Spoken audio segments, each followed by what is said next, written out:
Greetings, this is Cyber Revolution. As you know, Henry Ford once said, "It is well that the people of the nation do not understand our banking and monetary system, for if they did, I believe there would be revolution before tomorrow morning." Most people think that what a bank does is lend you money that someone else has put in the bank previously, but what a bank actually does is to create money from nothing and then lend it to you at interest. If you do that, if you manufacture money in your home, it's called counterfeiting. If an accountant creates money out of nothing in the company account, it's called cooking books, but if a bank does, it is perfectly legal. And so as you allow fraud to be legalized, then all kinds of problems are going to pop up in the economic systems. Private banks create money out of nothing and lend it at interest. Now, that sounds absurd. When I teach sophomores, about money and banking and how banks, they never believe it. And so you have to go through it again and again. Yes, banks really do create money. They really do. Here's how it happens.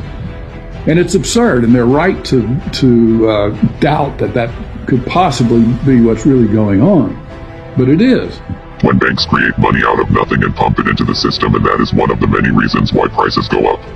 If you don't understand what's really going on in the economic system, and maybe it hasn't even been taught to you in economics class, watch this carefully. The world has operated under a system of money called fiat. The dollar, the pound, the euro are all government fiat currencies. Fiat is a Latin word meaning let it be so. It is the law that this government currency be money. Indeed, without that legal enforcement, and the fact that we must pay taxes in this money, that dollar bill or that computer digit that represents a dollar would be pretty much meaningless. Only the government has the power to issue fiat money, but banks can create it through lending. If somebody wants to borrow $10, a bank can create it from nowhere and lend it. It can then charge interest. Banks also create money by lending against an asset, such as a house.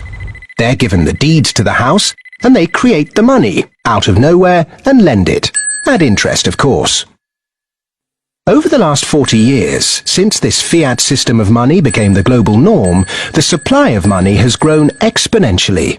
In fact, we've seen the greatest growth in the supply of money in history.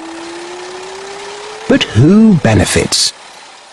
Of course, those that have the power to issue money, governments and banks. They haven't had to do anything productive, they just create money. Then those companies and individuals that get this money early.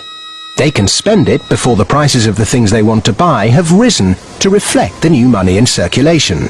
In other words, they get services, products, assets cheap. But prices soon rise, so holders of assets such as shares or houses will then see gains without there necessarily being any improvements to the company or house in question. Often, this can lead to speculative bubbles. Who gets this money early? However money is created, be it through lending, fractional reserve banking, financial bailouts, or old-fashioned money printing, banks are always at or near the top of the money-issuing pyramid.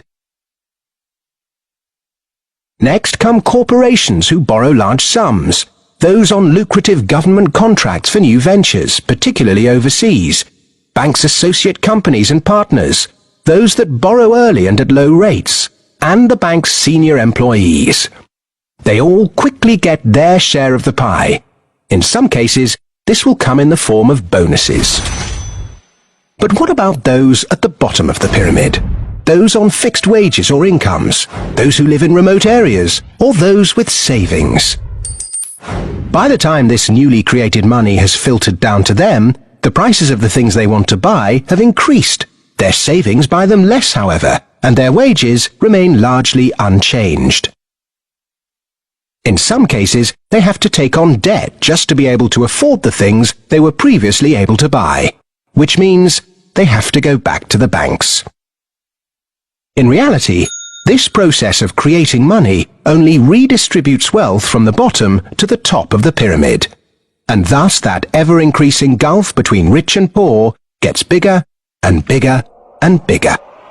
When you get off the gold standard, you go into fiat money currency combined with a fractional reserve banking system. You end up compounding debt faster than you can ever possibly produce to support the debt. So eventually you're going to find yourself back into debt slavery, and that's what's happened in the world. You can't get yourself out of debt by making more debt. The money in the world today, 97% of it, is debt. The French philosopher Voltaire once said, all paper money eventually returns to its intrinsic value. 0.